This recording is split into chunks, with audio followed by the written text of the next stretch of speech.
నమస్తే. ఆంధ్రప్రదేశ్ రాష్ట్ర వాతావరణ శాఖకి స్వాగతం. నేను డాక్టర్ సగలి కరుణాసాగర్.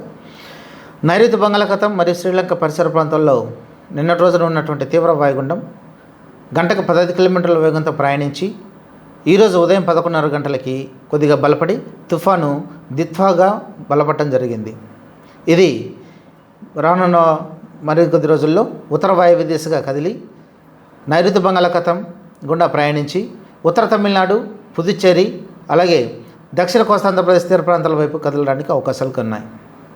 వీటి ఫలితంగా రాష్ట్రంలో గమనించినట్లయితే తేలికపాటి నుండి ఒక మోస్తరు వర్షాలు అనేక చోట్ల సంభవించే అవకాశం ఉంది. మరీ ముఖ్యంగా 29వ తారీఖున భారీ నుండి అతి భారీ వర్షాలు రాయలసీమ మరియు దక్షిణ కోస్తాంధ్రప్రదేశ్లో సంభవించడానికి అవకాశం ఉండగా 30వ తారీఖున భారీ నుండి అతి భారీ వర్షాలతో పాటు అత్యంత భారీ వర్షాలు 1-2 చోట్ల రాయలసీమ మరియు దక్షిణ కోస్తాంధ్రప్రదేశ్లో సంభవించడానికి అవకాశం ఉంది. మరి ముఖ్యంగా గమనించినట్లయితే చిత్తూరు, తిరుపతి, వైఎస్ఆర్ కడప, అన్నమయ్య, నెల్లూరు, ప్రకాశం ఈ జిల్లాలు మరి ముఖ్యంగా ప్రభావితం కావడానికి అవకాశం ఉంది. కాబట్టి ప్రజలన్నింటిలో అందరూ వీటన్నిటిలో దృష్టిలో ఉంచుకొని అప్రమత్తంగా ఉండాలని తెలియజేస్తున్నాం. మరి ముఖ్యంగా లోతట్ట ప్రాంత వాసులు తగిన జాగ్రత్తలు తీసుకోవాలి. అలాగే ఈదురుగాలులు ఈరోజు చూసినట్టయితే మనకు దాదాపుగా 35 నుండి 45 కిలోమీటర్లు, గరిష్టంగా 55 కిలోమీటర్లతో వీచడం జరుగుతుంది.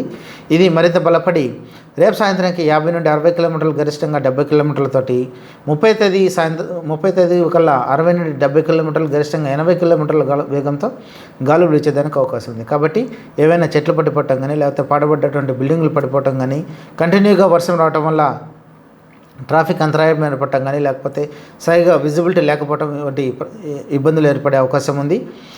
లోతట్ట ప్రాంత వాసులు తగిన జాగ్రత్తలు తీసుకోవాలి. మరి ముఖ్యంగా 29, 30 తారీఖుల్లో ఎటువంటి సందర్భంలో కూడా ప్రయాణాలు చేయొద్దని హెచ్చరికలు జారీ చేస్తున్నాం.